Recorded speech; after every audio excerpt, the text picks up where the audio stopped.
create, click on streaming, and here you are, a brand new UI. Now first things first, click on the some more features that we have added, and once that streaming key onto your OBS settings, just click on OK, and that's it. You're all good to go. And now you only have to press start streaming. Once you've done that, just wait for 1 second or 2 seconds and your preview will be right on your screen.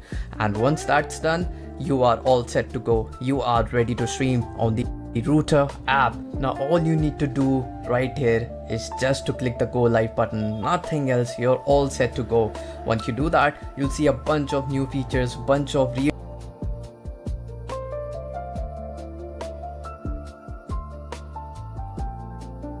real-time statistics that you can see on your dashboard right here, all in one convenience. I hope that helped. Thank you so much.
on in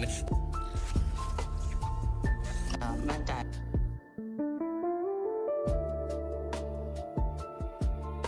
นะครับเพราะว่าซ้อมมาอย่างดีเตรียมตัวมาอย่างดีครับ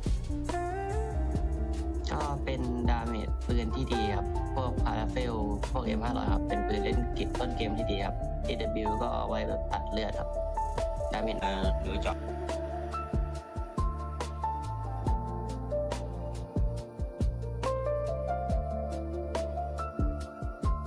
tốt nhất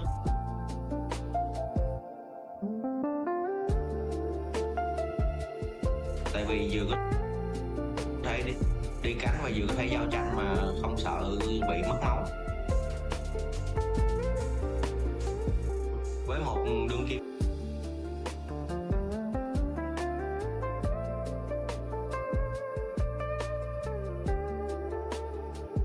vô địch thế giới tự chiến thì em nghĩ đội tuyển cũng rất là mạnh mà tụi em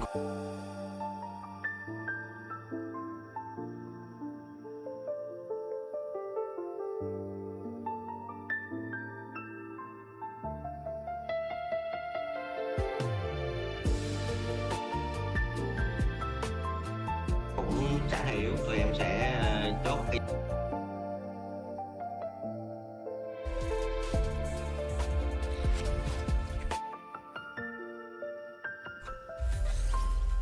and Heavy are here to prove it.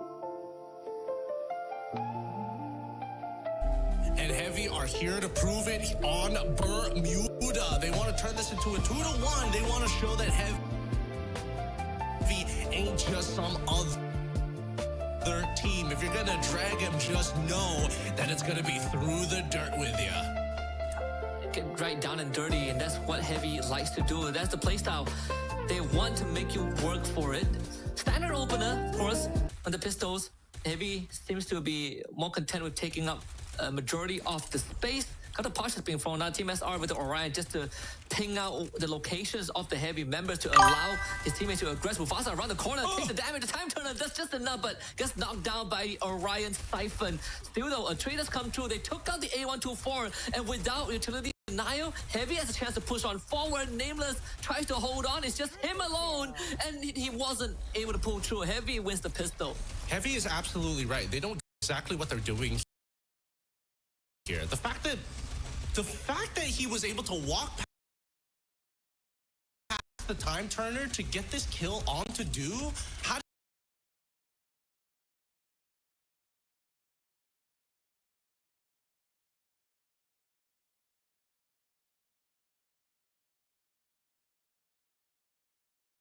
to get this kill onto Do?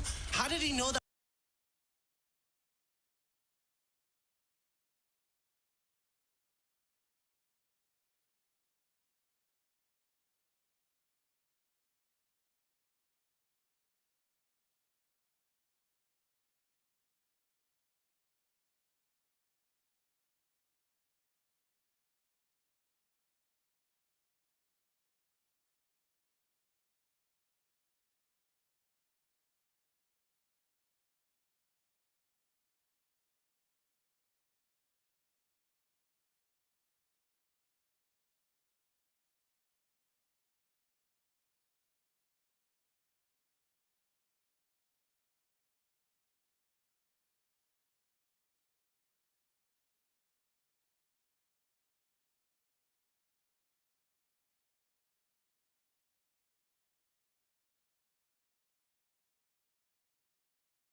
Coming in from Do as well with the A124 to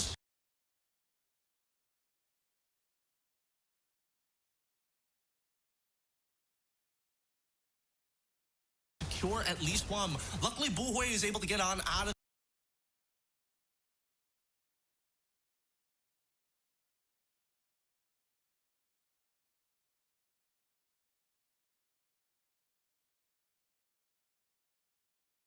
there, turning this into a 3v2 scenario. Not great, but HUAWEI finally gets gunned down by Do.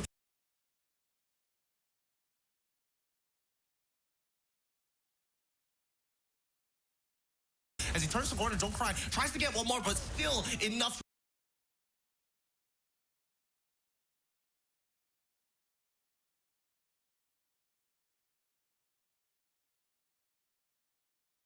Resources, the last one in the arsenal. Team S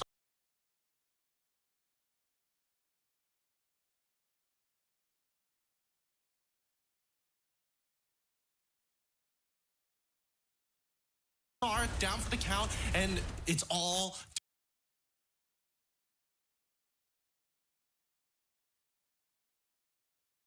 Do by himself. It's gonna have a lot of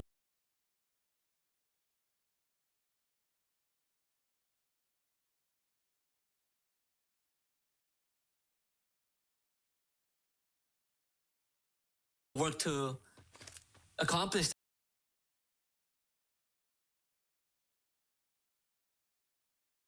This time, both members of Heavy basically full health and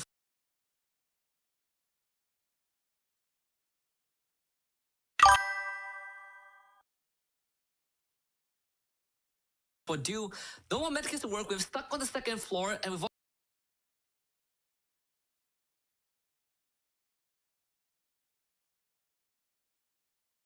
all the glue walls underneath. It's only gonna make it harder for Do to identify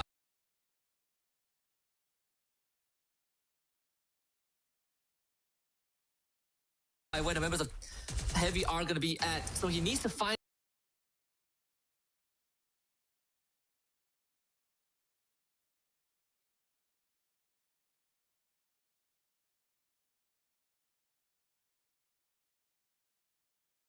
those isolated fights, and Heavy is doing a very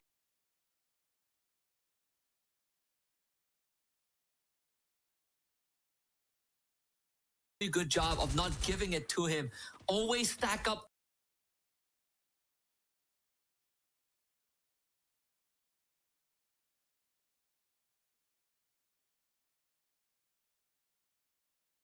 as two so that you always have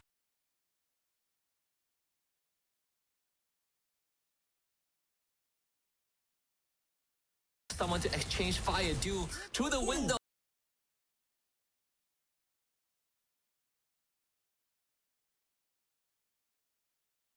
Now by Don't Cry, Heavy retake the lead.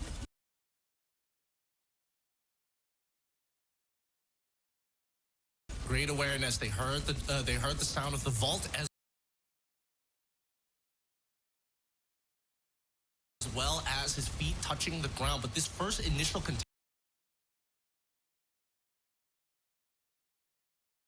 question of the building. It's very clear that Heavy has done research on what are the most priority buildings that AG look to contest for early on, mainly because it's a power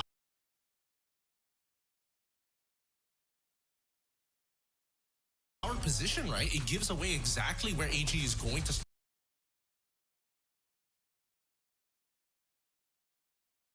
start things off and contest for, and it sets the mindset for Heavy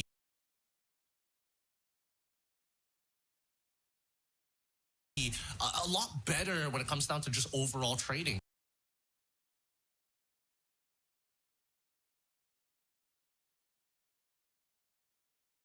It's just these small moments that get a little bit scary once the ring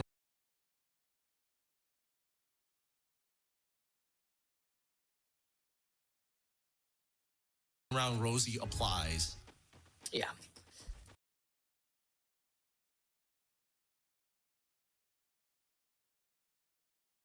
I mean, I'm pretty surprised that Heavy is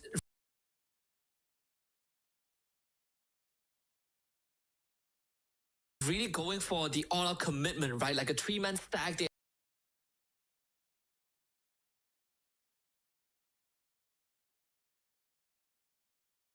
They're just running straight into AG and willing to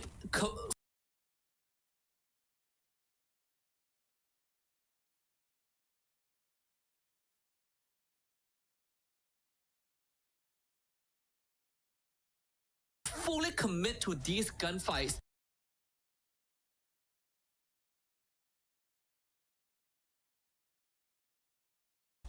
When at times it really felt like they don't have to push too hard, but it's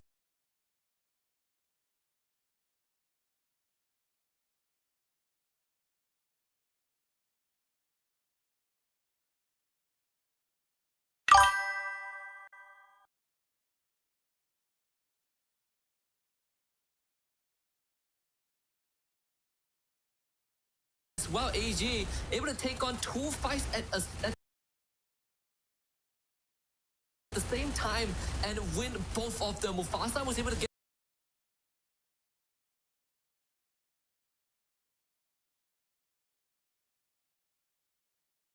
Dew down. Both of them. Mufasa was able to get Dew down, eliminate him, but he needs more than just Dew. It's a 1v3 in favor of AG, and now they will take back the lead. Now, with so much focus on Nadu, you can see how this plan crumbles, right? They throw the UAV out, and once they see all four positions, they quickly reconvene on the opposite side of the warehouse, right? After they found the initial pickoff onto Don't Cry. On the early knockdown from Don't Cry. And that way, the rest of AG can make some very deliberate decisions. Number one, delaying the front line is actually not very hard when you have time turners on your side, and that's something that AG needs to be hyper vigilant over, because that could be the next play from Heavy once they have enough resources to buy those active skill cards to get them the time necessary to even up that tempo. Yeah, I agree. And to add on to that, Heavy is going to choose to not go for the split and stack up S4 instead. Cypher, though, on the other hand, is thinking of a flank. And AG Global, they are the ones split apart. Don't Cry in a 1v1 against Team SR, losing out on the trade. Cypher comes through with the flank, but not find any knockdown. Heavy now has some important decisions to make because Cypher is slowly encroaching in, and the rest of AG are just drawing Heavy further and further away from the safe spot. They turn around and find Cypher as the trade from Duke comes through on the buoy. It's a 1v1 so far. All right, so buoy as well as Cypher are down. A sniper for a rusher here. Not too bad for AG. They don't mind because again, it leaves Dew with a lot of space to work with. He is damaged on his helmet and as well as his armor. Not that it's going to matter here unless Nameless is able to take another pick. Targeted onto a Shiryu's side. Dew unfortunately falls into the crosshairs of all three members. As Mufasa now getting into the middle of the fight. He finds one into Nameless and is looking for a second. He wins a 2v1. Despite a Cassie, destroys them under the fire of an upgraded MP5. It looks like confusion from Dew.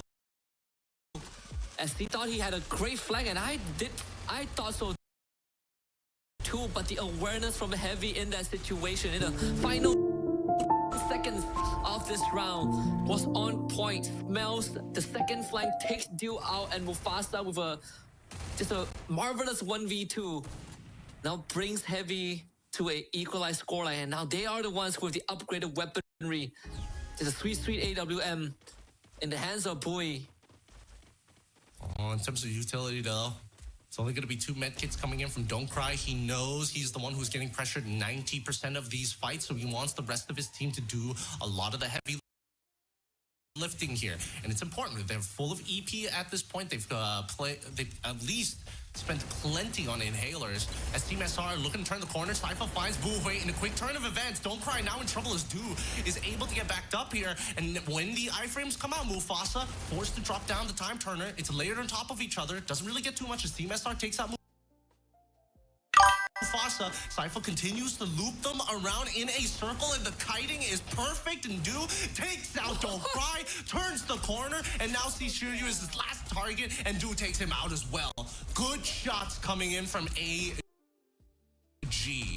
Yeah, Du doing it in style too. Just the pogo hops around the ledges to get the consecutive pops on his target. Mufasa playing a very risky game as well. He tucks himself into a corner behind a container, puts up a glue wall, and then ends up having to fight a 1v3. Sure, he got a pick off, but the trade-off wasn't exactly what Heavy was hoping for. So AG, the first team to reach game point. All right, it's been a tight game so far. Can Heavy bring it back here to turn it 5-5?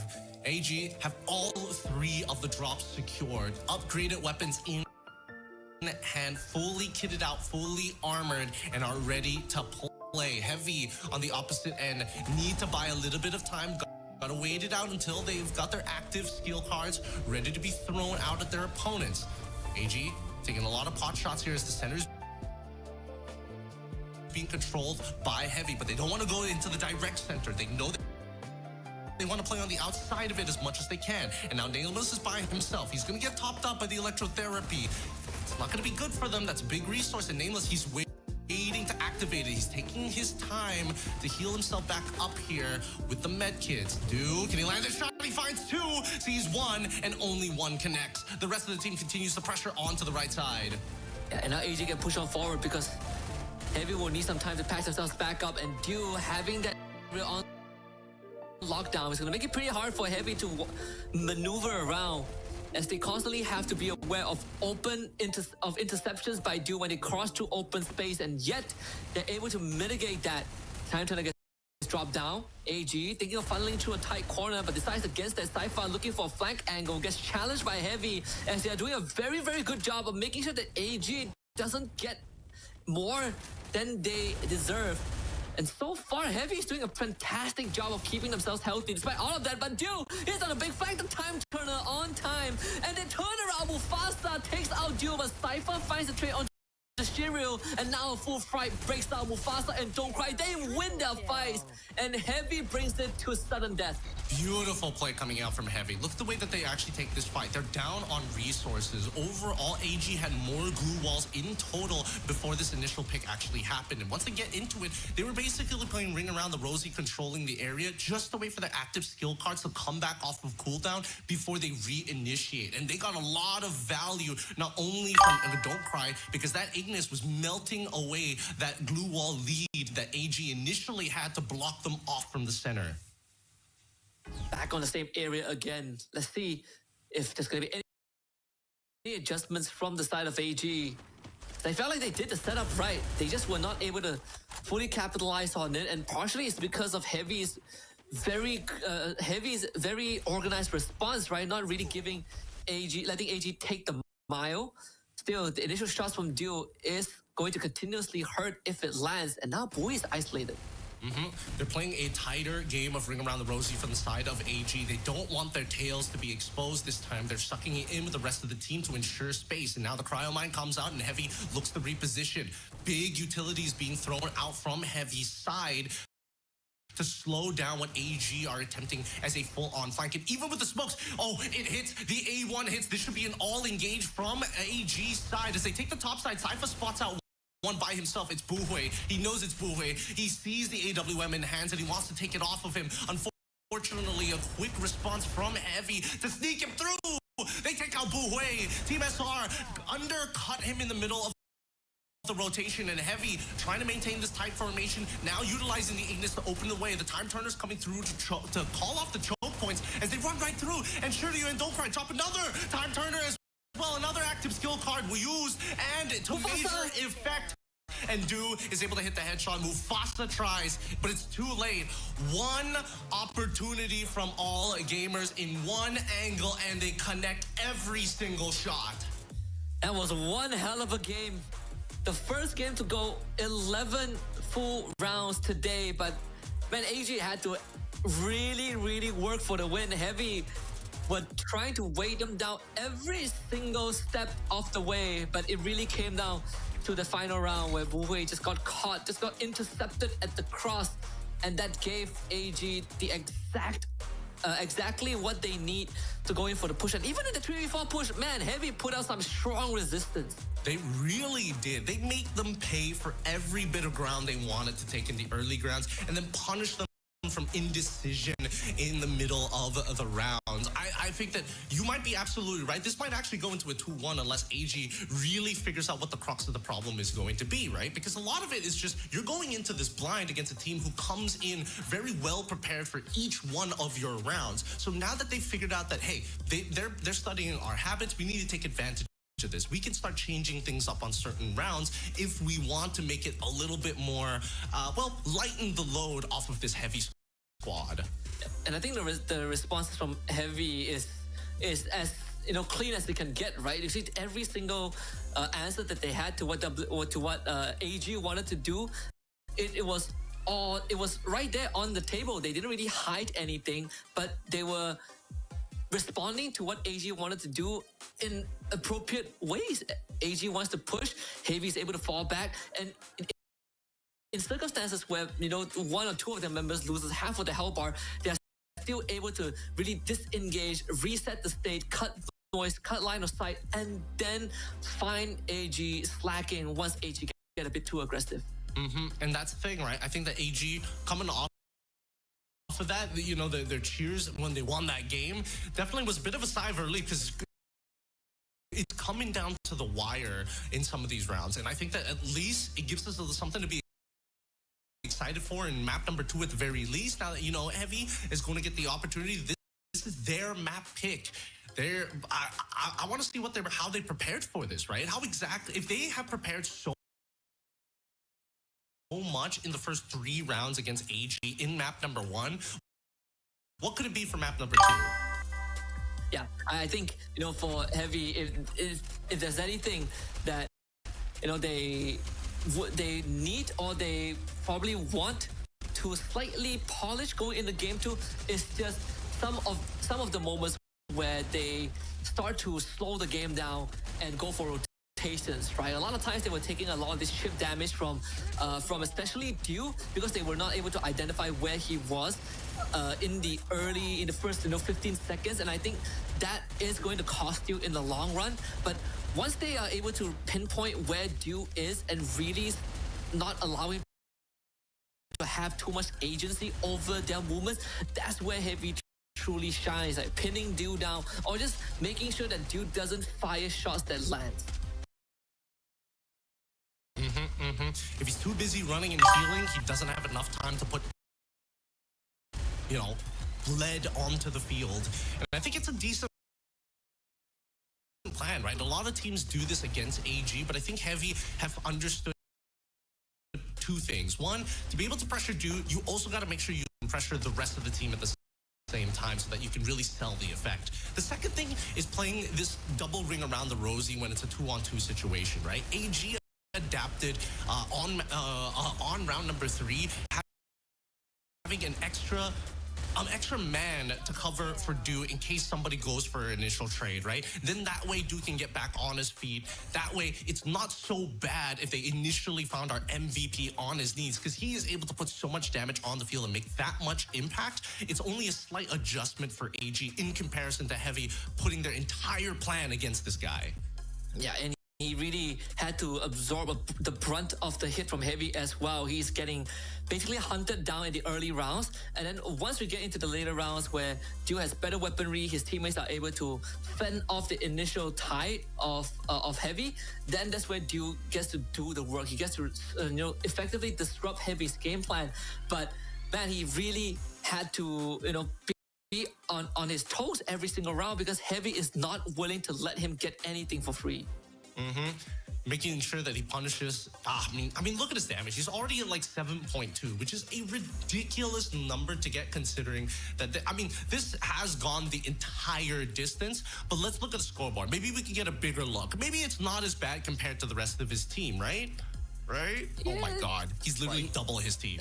Yeah, he's literally double in terms of damage. A lot of that came from the late rounds too, where we saw him, get initial tags, and then Heavy heals up, and then he gets a tag again, and it's just withering down the members of Heavy. But you look at the Heavy stat line, it's not too shabby, Even though, let's say, like Don't Cry and Buhui, they have slightly lesser eliminations compared to their counterparts, in the overarching theme, Heavy still did a fantastic job in just keeping AG on their toes and making sure that AG loses and pays for everything that they want to earn.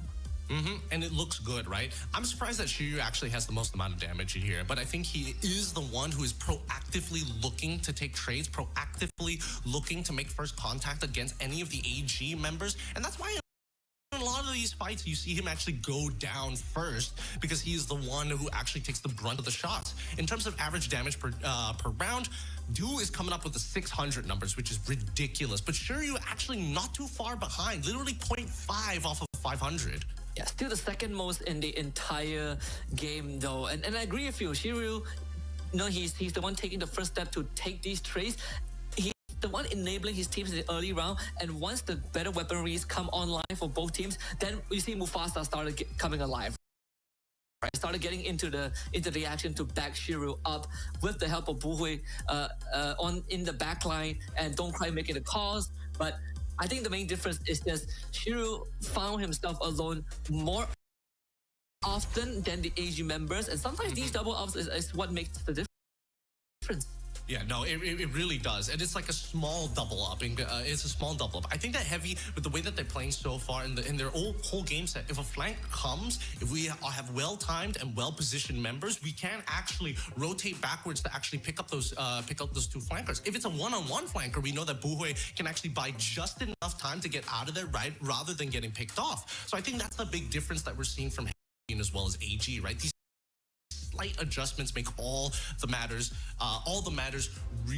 really important. Like the double ring around the rosies that we saw earlier. The only reason AG was getting bigger advantages was because they lined up those rotating circles to intersect with each other. And once it intersected, you see the people chasing you, you just gun down anybody who's in between.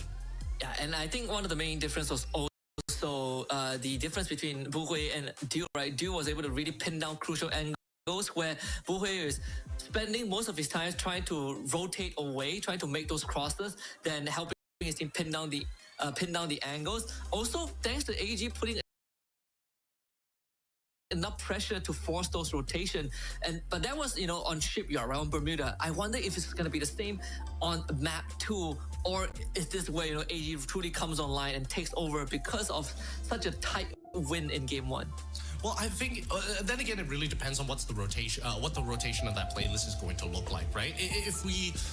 I think for the most part it should be AG favor, but there's a couple of matches where I think it could be awkward. Let's look at the player clams for now, see what these guys are up to, because after having their quick discussions, their breaks, the necessary, water breaks, it seems like AG are still in good spirit. Nameless in particular, smiley as ever, no surprises there, but it looks like, and Du definitely looking through. Wait, actually, who is sitting directly behind Du? Don't know, we'll find out later. Yeah, I I would say the mood definitely looks a bit more uplifted from AG's end. Like when we came in prior to game one, you can definitely feel a bit of that pressure, right? But after that euphoric win on map one, it definitely lightened up. They definitely lightened up a bit more, right? A bit more.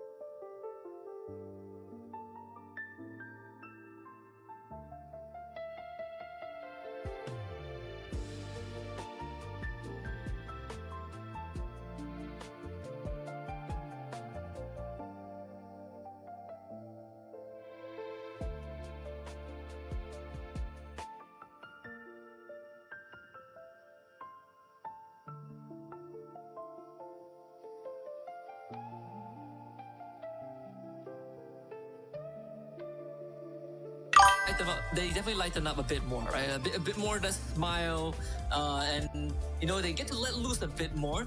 Whereas for Heavy, we're looking for them to really recover in terms of their morale, because towards the tail end of it, when we saw them lose the final round, it definitely, you know, feels like a big blow, right? Like you can feel that they were definitely affected by how close that game went. But now going on to AG's map pick of Kalahari, this is where it's gonna be pretty scary. Yeah, it could be rough, but I don't know. It really is a scary thing to see, because I'm looking at Du, and if I'm seeing his monitor correctly, he's VOD reviewing. He's literally VOD reviewing us before we go into the draft. That's the captain for you. That's why he's the only one that loses stress. Like everyone else is chilling, and Du is like, guys, we gotta work on this. They are literally in the draft, and Du is like, guys, look back at game one. We have to work on this, and I'm fine with it. Oh, he alt tabs out. Wait, that's not him. Someone else alt tab. But either way, we got the Morse ban, and I do like this. Heavy did their homework, because AG brought out the Morse when they played on Kalahari last week, and Heavy were definitely watching, because Morse gave Du so much agency to just avoid initial contact and then get into areas that you least expected. Especially when we're talking about the first shot master, Mr. Du here himself, right? You put him on Morse, he gets that first shot off, you lose a member straight away. That's how devastating it can be. Yeah. Zane Orion for AG. So already a lot of offensive capabilities. Get the narrow end response from Heavy. The cold. His current cooldowns. He's still got about 30 seconds until he gets it back up. Good thing that AG pulled back to cover his retreat. As we get back into these pistol rounds, Ignis gonna kick things off, throwing right down the middle, making sure that they are keeping track of where his package is going to be contested or not. The super bonfires, they're rotating between them to make sure that they stay topped up, so that they don't have to use any other utils. Keep in mind, nobody has med packs. Damage is near impermanent here.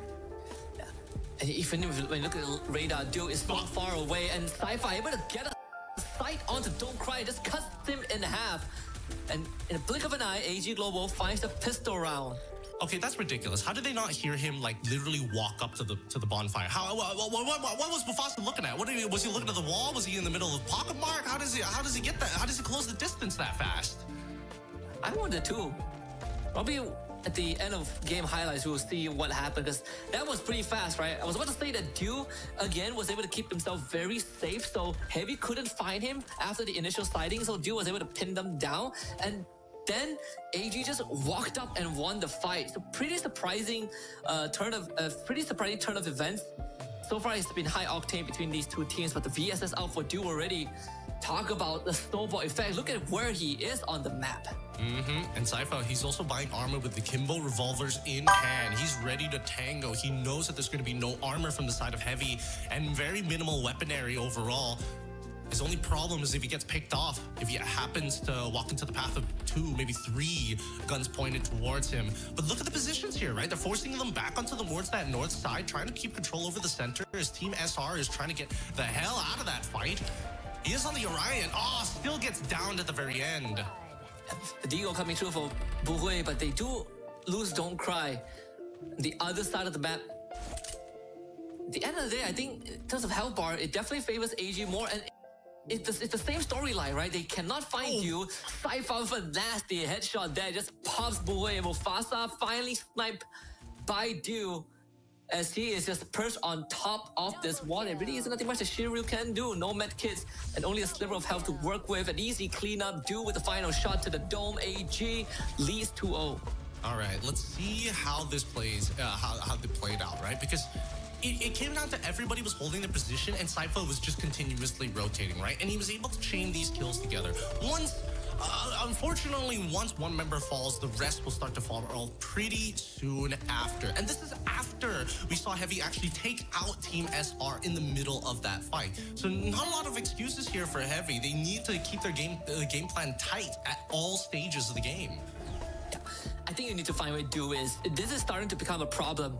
We sort of pointed out that it is something for concern in game 1, but at least Heavy has a way to circumvent that, right? But so far they haven't found that in round 2 as we're getting into the big expensive rounds. But if they keep letting Dew stay untouched, then that is going to be what cost them the game. So they take the aggressive move, don't cry against Cypher, right in his face, and Nameless again sets up the cross and takes him out. The aggression did not pay off, and now Heavy will have to pay the price. And now they're pushing them back on in. Courier them into the building like cattle, going into a slaughterhouse on the second floor. They hold. Dew still in the middle of his 1v1 against Shiryu. He doesn't mind the rest of his team actually going for the work, but unfortunately, Shiryu is playing Oscar and quickly uses that valiant dash to close the distance, and now getting some good shots onto Cypher. However, doesn't find a headshot. Mufasa does, and he knows where Nameless is. This crossfire is now turning into hell for AG. 3 versus 2 with only one med pack, and Team SR goes down. The interception was there, but good response from Mufasa again. Now he gets to go for the pickup. Nameless just came through the window. But unfortunately, with the cryo mine there, it's not going to be easy for Nameless to do much. Buwe with the excellent utility placement and gets the swing on around the corner. And Heavy will stem the bleeding. Let's look at this replay one more time here, because Heavy, they even out the score with a quick 180 super play here before Buwe actually goes down. But luckily, before Shiryu does anything else. But after finding that initial pick, maybe there's a little bit of sense here, right? Once Dew is out of the fight, they can do something. I think that the way that Heavy has to play, once they figure out Dew's position, start punishing the other members like Nameless, Team SR, and Cypher. Because if they are going to run away and give away that spot, they will have to fall into the lineup side of Dew. And that's usually going to cost them either medkits, a bit of their armor, a couple of shots, but most importantly, the glue walls. You can see without the Morse, Dew takes a big chunk of damage early on from Heavy. And Buwe was able to take the hull of the ship at Santa Catarina. Dew forced to relocate. But in the back line of Heavy, this could make or break the round, but decides to reconvene with his team. It's too big of a risk to take, and he doesn't really have the health bar to commit to it.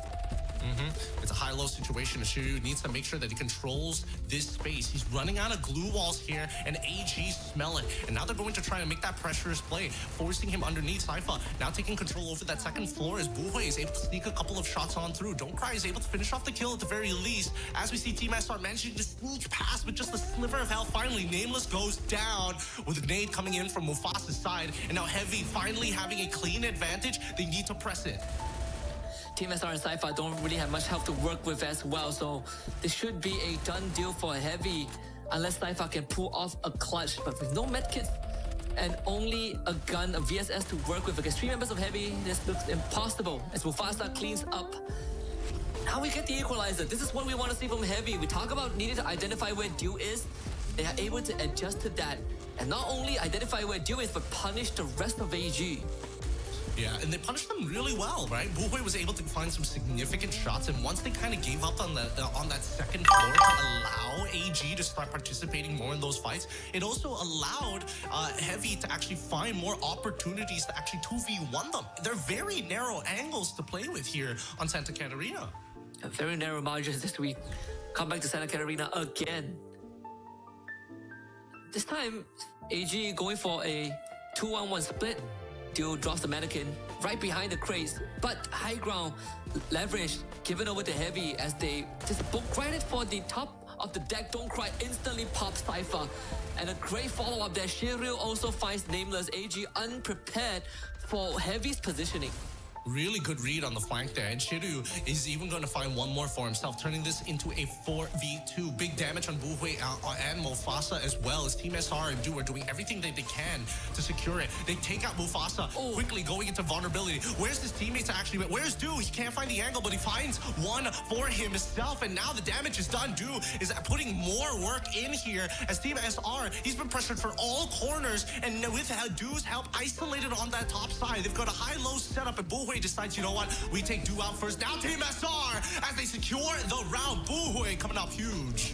Heroics for Buhui too, but I gotta say, Team SR, the timing was also impeccable with the invulnerability, completely avoiding the Valiant dash from the Oscar to prevent the knockdown. Look at this, he gets the KO, instantly goes invulnerable, because that body slam would have taken him out of the fight, but it was Buhui that really went above and beyond. Look at this, round the corner, triple shot from the VSS, and an instant conversion for a 2K to bring Heavy up to 3. But we're finally off of Santa Catarina, arguably one of the tougher maps to play. Here on Refinery, there's a little bit more space to play, but narrow gap ways to actually take it. Now the high ground going to get contested by three actually, with Buhui, Shiryu, and his Don't Cry. They want to deal with Cypher as well as Do on one side, while the other side is actually getting held back. Reinforcements from AG get into position as the UAV is revealed out all the spots of the AG and Heavy members. The center currently being contested here by a Heavy member himself, but he has to deal with Mufasa, which they take out. Now that Mufasa is done, AG have center superiority. They try to cross, very dangerous move here as the Valley Dash comes on through. Don't Cry manages to push him off, but Cypher is at the backs of everybody as he slugs them down. Shiryu caught with his pants down as well. It's a panic Valiant dash as a last-ditch effort to escape right here. Nameless instantly tags him. So pretty unfortunate circumstances for Heavy there. It felt like they weren't able to get the bearings and figure out where AG Global were positioned. Unfortunately, we're going to instantly go off a Refinery towards Bayfront. Let's see if Heavy can, again, adjust to what AG is bringing to the table, because I think, Refinery is a slightly trickier area to play around. You can even see on the player cam that, Alan is watching basically right behind his team. Yeah, they're just worried about the flank because they see that AG are moving more consistently as a unit of 4, and Do is a lot closer to the front line than they would have mentioned, right? Now, AG, they take control of the entire west side as they are slowly pressing their advantage in an anti-clockwise motion. Here, we need to expect Heavy to actually take control over the center, but they haven't found the opposing sniper as well, right? They don't know where Do is. They're going to quickly reveal his position with the UAV, and now the 3 members start the chase. The ring around of Rosie begins now. Do currently under pursuit from Mufasa, Don't Cry, and Shiryu. Buhui out in the open, somehow still has his 2 feet on him, loses a quarter of his health, getting chased by the rest of the AG members. Do just needs to buy time. The more time he buys, the better it is for his teammate. We saw Nameless cut through the middle to try to intercept Heavy, and it is working out just as well. The Cryoma gets dropped down. Nameless, unfortunately, doesn't have a way to hide, so Mufasa able to take him down. Shiryu finally dispatches of Do, but Cypher was able to find a response, switches to the Deagle to pop Mufasa, and Cypher comes alive. Heavy got an advantage, but Cypher is not willing to let them walk away with it. It's him against Shiryu. The glue wall dropped down, but 3v1 in favor of AG. This should be a done deal. Cypher with a magical round to bring AG closer to victory. Man, Cypher's so sick with it. I love how he uses his pistol to bait people into fights, thinking like, oh yeah, he's just got a simple gun. Whips out the shotgun at the very end just to ensure it, and honestly nearly loses the fight, but manages to connect enough shots with his 180 turn. Now we're going to switch to opposite sides here of Bayfront. This time Heavy are going to have control over the eastern side compared to AG, who's a lot closer to the center of the map on the eastern front. Let's see how the split is going to go. Are they going to do the same 3-in-1 like they did before? Play on the middle, on no man's land first before they start with their now still be anti-clockwise motion. They catch Saifa, and they found the play themselves. The three have connected together. They're saying, you know what? We don't need to deal with the flankers. We just need a pick. They know where Du is already, and Buhui in a phenomenal position. We'll have to deal with Team SR and Nameless if this is going to be a repeat of the previous round. Great job pinning down Du, and really, really enabling the rest of the squad to aggress forward without much high ground pressure. Team SR also getting pinned down. Buhui is in a fantastic position, and unless Du can get him out, it's going to be hard. And now Du is down. And that should be the round for Heavy unless another miracle play happens, but Nameless gets picked off as the third member of AG. Only Team SR left against a almost 100% healthy team of Heavy. This should be another equalizer coming through. Mufasa cleans up. And Heavy just, again, making AG work for every single round. We are back to an equal state.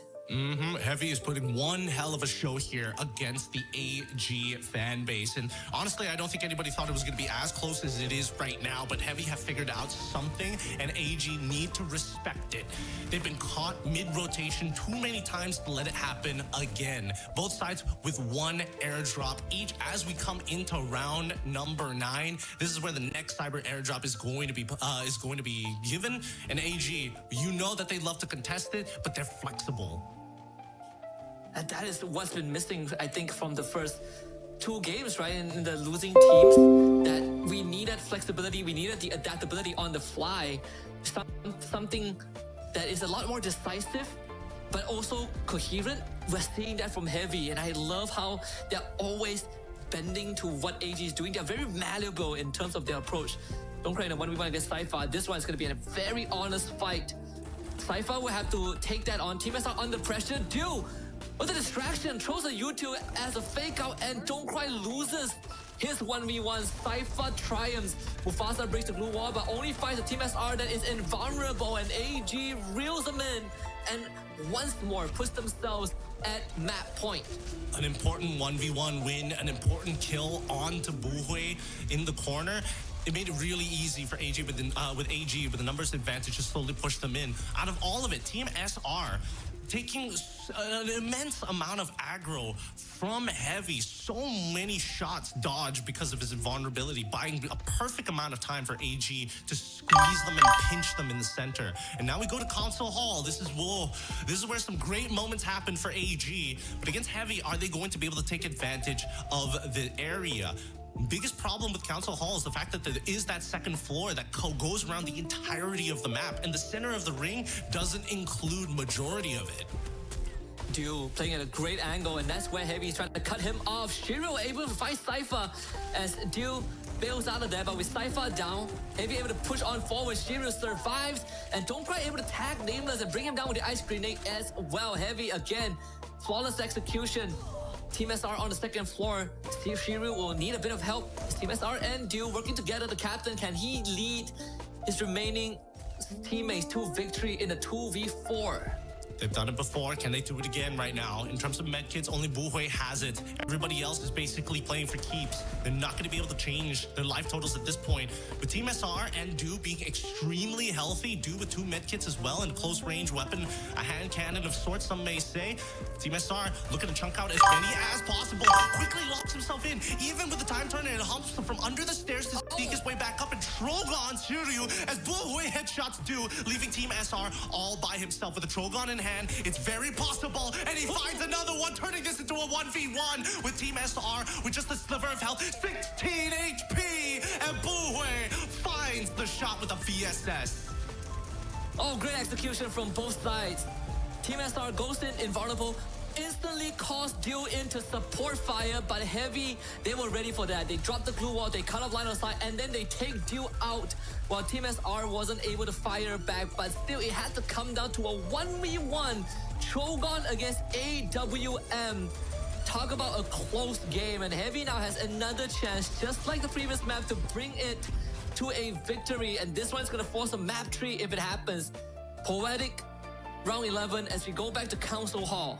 And so far, AG has been doing this default split every single time, and it's been punished them heavily. Now, they're going to at least lean a couple more forces on to the console hall wall side, where they can play for the lower grounds. Now, don't cry, Mufasa and Shiryu have worked up, and they want to get on top of Du. Du needs to win his 1v1, but he locks himself right into the back shack. AG now taking individual ones of their own. The UAV has already been thrown, and the information has been given by Don't Cry. Heavy members know exactly where they're going to be. They reposition after taking out Team SR, and they're now having to deal with the rest of AG on the north side.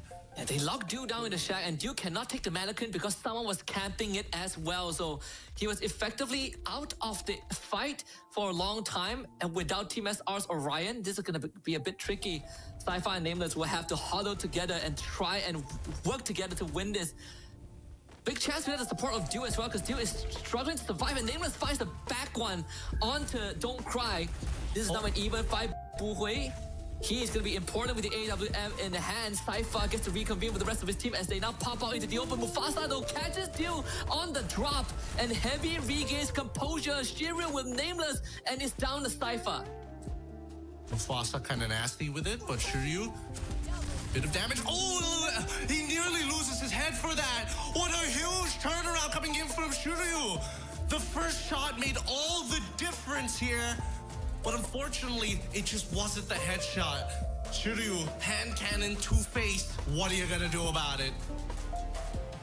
Two back-to-back full 11 rounds map between these two teams, and this is exactly what I wanted to see. I mean, I can't believe that, you know, we had to really go the distance to find a winner for both rounds, both maps, but it was worth it. Heavy really pulled through. Basically a comeback, almost a full comeback run on Kalahari when the odds are stacked against them. But the adjustments that they made, how they really disabled Du for the majority of round 11 made all the difference.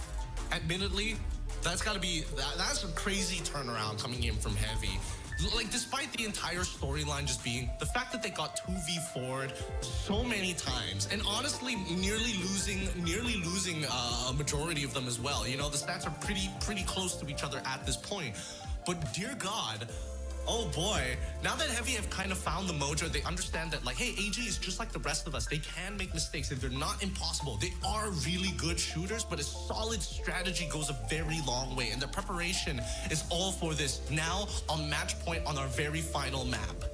Yeah, it really, you really see the fruitions of that, right? I think the heavy targeting of Du is starting to, is working out, but I think it's done with such grace that it's not forced, right? They just happen to find the right conditions. The way that they're pinning a Santino down, they're preventing him from relocating, and for them, it's not about taking Du out of the game. As long as he's not able to do anything, that is good as him being eliminated. And I think Heavy has done a fantastic job in just controlling the variables to their favor. I agree, and I think they've improved a lot, right? Because we're seeing them more often and not getting involved with the utility in the middle of the round rather than just like launching it right at the very beginning every single time, right? Let's look at the highlights, and we probably will be able to catch it, because from pistol rounds alone, we can see that both sides are consistently playing this game of rock, paper, scissors, and they're adjusting their openers every single time, right? Default splits look like every single member takes a very wide stance and covers as much ground as possible just to gain information over the team before regrouping, or other times where they play their 2v2s, right? And I think that AG, every single step of the way, had to be the ones that are putting one step ahead of Heavy to find these moments, compared to Heavy, who, if they just stuck to their fundamentals, could bring it down to every single one of these rounds to a 1v1 is good enough.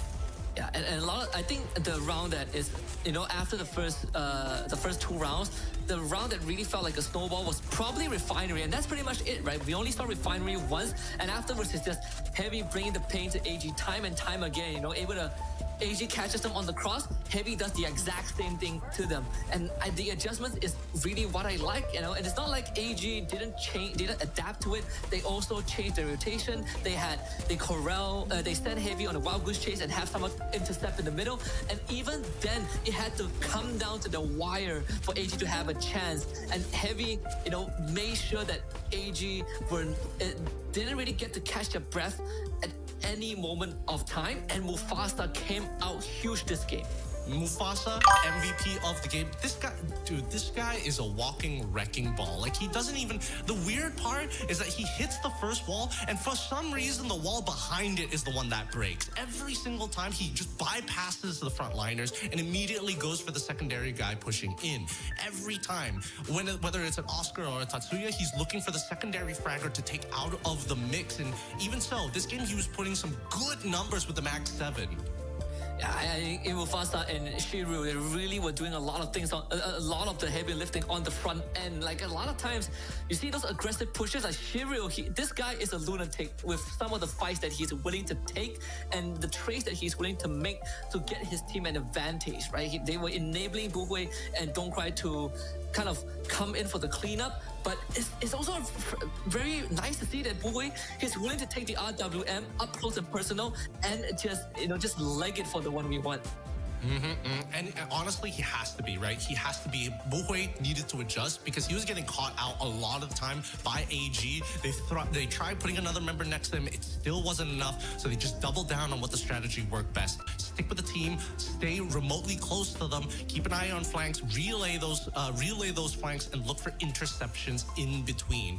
Like we saw from Du's side, he doesn't have like 6k damage on the board this time. He was a lot more manageable, and even then, he's still able to keep up with comparable damage to Buhui. Yeah, and this time, the only outlier I'd say was probably the matchup between Don't Cry and Team SR. Although they play slightly different roles, Team SR clocking in like 12 assists by the end of the game, but if in comparison in how they approach the game, Don't Cry more on the back end of things, whereas Team SR, he's willing to be that second layer of offense, despite not getting as much eliminations, as his teammate Cypher, but he is a big part of being the Cypher support system, his wingman. Initially, we did see that Heavy had a plan to say, you know what, we're going to fake it, right? We're going to make sure that Don't Cry actually is the one who plays in Buhui's position. See if they can bait him into a fight, because Don't Cry just has better utility overall when it comes down to just like looking for angles and buying time. That way, Buhui can join the rest of the team. And that's when Team SR ended up fighting against Don't Cry. And that just became a recurring theme every single time. Okay, let's put Buhui back into the original position. Team SR happens to bump into Don't Cry once again. And in 1v1, let's see whether it's going to matter in the upcoming map. Because when we're looking at average damage per round, Heavy, they won it, but they still have worse stats. Yeah, it's this pretty shocking as well. And I think a big part of it is sort of the theme that we saw from game one, where AG, they are getting a lot more chip damage done to Heavy as compared to when Heavy wins the round, it's just immediate knockdown eliminations, right? There's lesser pickups on the side of AG. So that sort of was what made the difference. But with Nextera coming up, this is going to be interesting, because I think Nextera is where Heavy really gets to go aggressive and just go ham on AG with their current playstyle. And I think now the pressure is going to be on AG.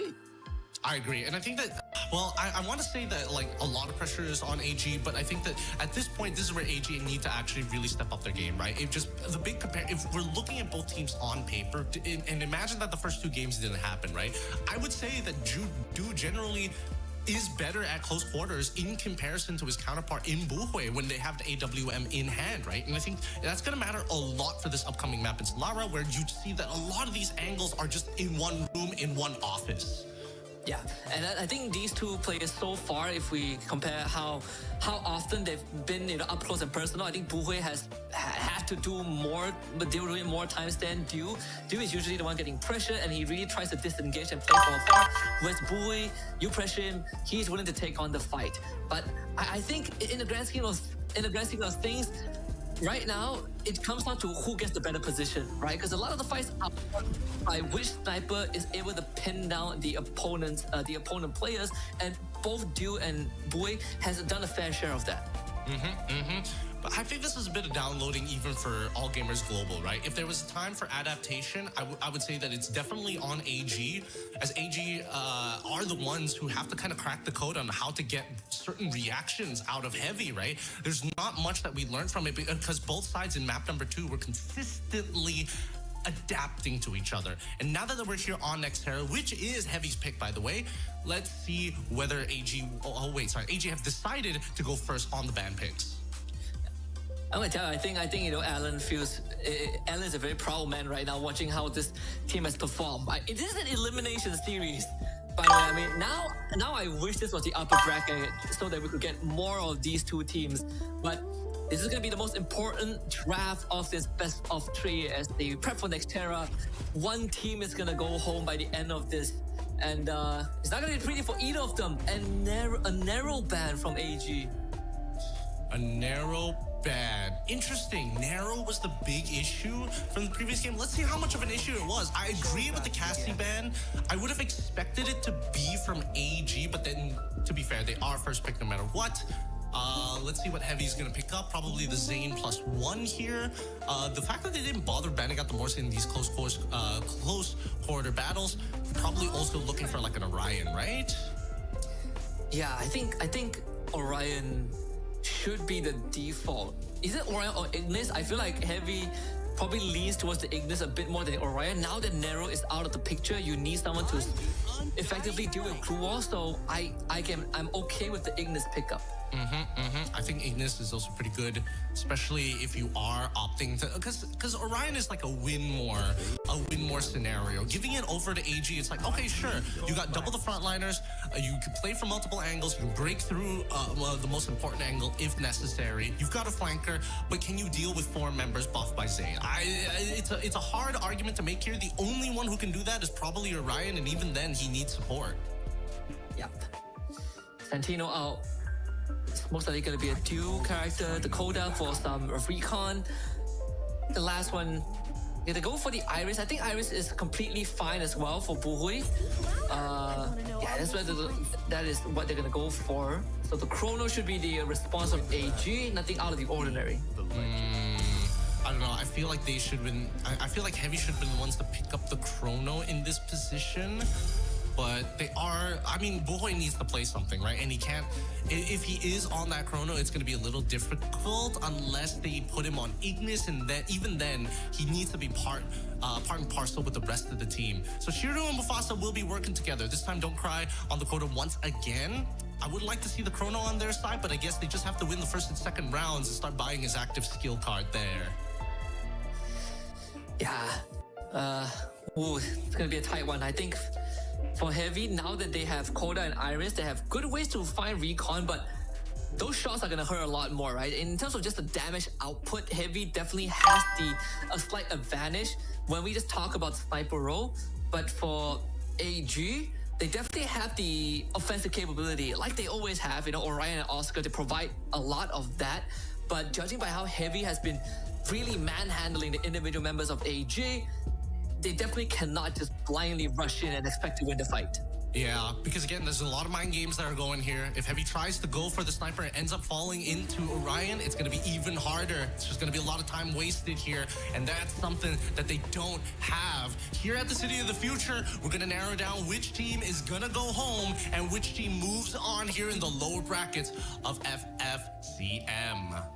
Winner will have to face off against a WAG in the next series. So something to account for. We had to get a Vietnam versus Vietnam matchup or Thai versus Vietnam. Shiryu taking plenty of damage in the opening sequence, despite them being the first one to make it to this compound. So AG maneuvering the corner very well, and now looking to step on the gas, but sadly not really winning the trade so far. Heavy holding the ground with an exceptional amount of composure, and AG forced to slow down until Deuce sneaks a shot in. Mufasa goes down, and it's a green light for AG. And now everybody else will start following suit. There goes Nameless ends up going down, but that's fine because the initial trades came back almost straight away from Team SR. Let's look at this replay, because what exactly was the movements, right? You're playing on the outside here with no center control, and after you find that first initial pick, it becomes very easy to actually intercept and break that line in formation. Now, let's do the same thing, except on opposite sides, an economical lead from AG. As they invest into, bonusing on this round, they're going to get some handy weapons on their side. Ooh, Don't Cry, buying a rifle of his own, 2 rifles. Even with Buhui too. Willing to really invest in that anti-eco. Try and get the advantage back. In AG, they also did the same. You see the micro Uzi on Team SR's end. Saifa also has that as well. We don't want to get up close and personal and just get the spray down. Finish the job before the round drags on. But They're gonna quickly realize that Heavy has also made some investments of their own, and that's where it's gonna get a bit scary. But with Buhui down low, AG is gonna now step on the pedal. Yep, wait, he's already still low. He's already communicated the rest of the team. And Sniper goes down first. Mufasa is able to take one. Buy a little bit of time as Team SR finally takes out Mufasa. Time Turner had to be used there. Mufasa gets back up, kills off Sniper. And that's going to be the rest of Heavy here as Team SR and Nameless look to clean up the rest. Now, these 2 rounds done and dusted, out of the way. Some really good shots here coming in from Dude to put Buhui at 1. Because once Buhui moved out of that key position, that's when Team SR and the rest of AG start exploding into the building. And TNS are also doing his due diligence as well with the invulnerability, right? Checking both corners thanks to the Flame Mirage cutting off line of sight, but at the same time also deterring the rest of Heavy from pouring in if they do wish to do so. Now AG up 2-0. This is gonna start to be a bit, it's sort of like game 2, right? Where they're up with a 2-0 lead and then Heavy starts swinging back. Let's see what the swing is going to look like because Ryan's getting some really good damage here and even baiting out a response from Heavy's side. They get a free pick onto they get a free pick here onto 1. Shiryu goes down. They Ignis their way through. Mufasa the next to fall and everybody else starts collapsing immediately after.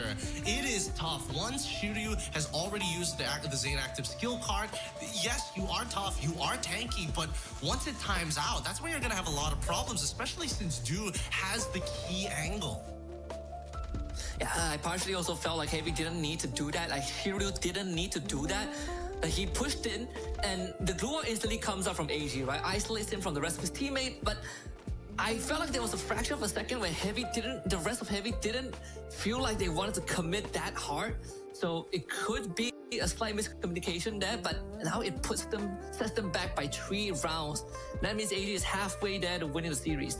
Yeah, which makes you question, like, where exactly did Mufasa use that second charge of the Mirage Wall, right? Because that could have been really handy to actually bail him out of that awkward position that he was pushing into, maybe a little bit faster than it probably should, or at least get his body to crawl back into safety. But now AG already taking control of the gondola here as the 2 in front. Shiryu finally goes down as Saifa wants to take this fight even further and takes out Mufasa. Front-facing members are already down. Hopping across to the other side, Saifa does not care and even gets the shot on the last remaining members. AG handedly take the first 2 rounds. Absolute snowball right now from AG. 4-0. Heavy with 0 response. The glue wall, a fraction of a second too late, and that resulted in 2 eliminations in favor of AG. But we saw how long the Heavy members were stuck on the gondola. AG committed a smoke grenade to cut line of sight. Heavy decided to commit, and then they double back onto the gondola and got taken down. Then a bit of a breakdown in what the call was from Heavy's end, and they don't have much time left to adapt. Yep, this is one of the rounds where they're actually coming with somewhat even weaponry, right? VSSs from either side, very cost efficient, but upgraded MP5s might be the difference maker here. As we see that there are 2 upgraded MP5s from side Nameless and Saifa. Even Team SR has one, but it's only level 2. They turn the corner and they spot them out. Quickly going into the iframes, they find the 1 initial trades. These duelists have already found the opening picks that they were looking for, and Saifa will finish them off. He brings back Team SR to the fray. Orion's job is done as Nameless knowingly has to deal with Mufasa, who's all by himself. Time Turner to block the first couple of shots, swaps the weapon as well, and finally catches him with the last half of the mag. And no cigar at all for Heavy as AG cruises through and finds a 5-0. An attempted 2-man flank as AG completely ruined the plans of Heavy.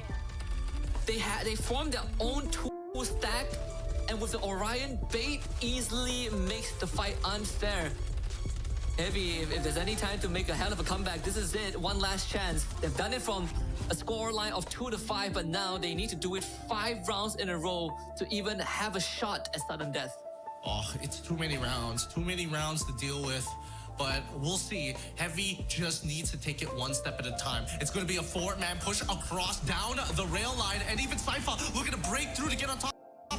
He's in trouble. The Time Turner is already out. He turns the corner into the smoke, jumps off to the opposite side, doesn't see him, and breaks line of sight once again. Shiryu plays within another Time Turner of their own. Gets into to the back. Now with the Valiant Dash already through, 2 have gone down. Studio takes out 1 and Cypher takes another 2 to close out that round. Fast Cypher knows how to chain link the kills.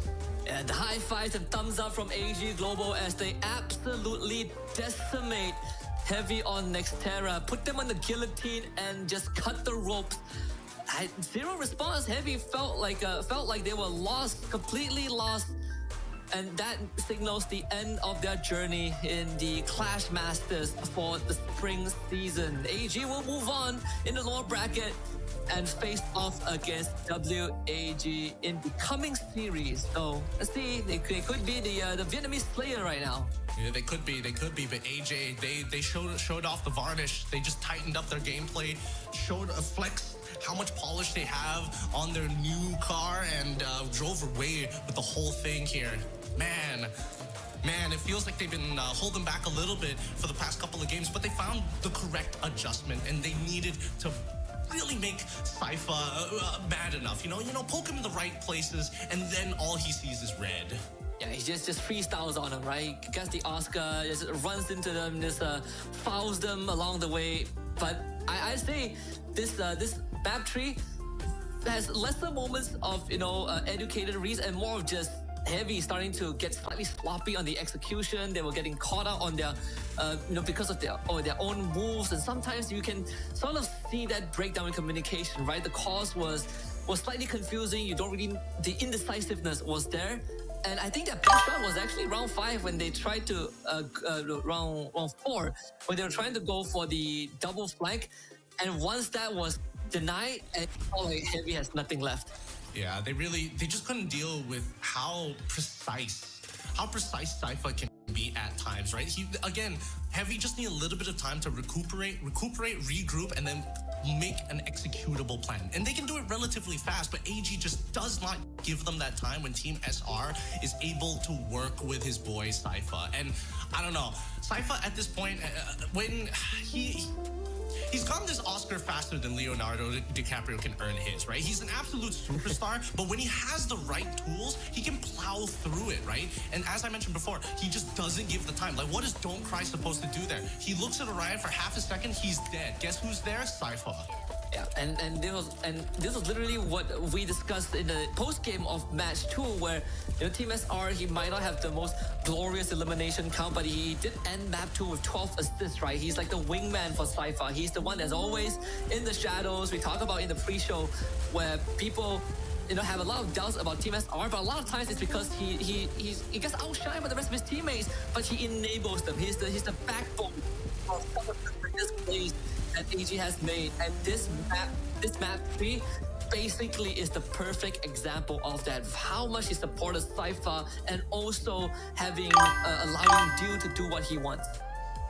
MVP of this game, of course, Dew once again. Plenty of assists, doesn't have the highest amount of damage, honestly doesn't need to have the highest damage. With this Santino, the information that he was able to gather, and more importantly so, now that they've figured out and adjusted correctly, you don't see Dew just go out on these solo missions as often, right? A lot of it is just information gathering with either the mannequin or his own body, which we see he do a lot of the time, drop the mannequin back at base, walk right back out in major flank angles, see if he can bait a couple of shots, and that's going to be more than enough information to relay to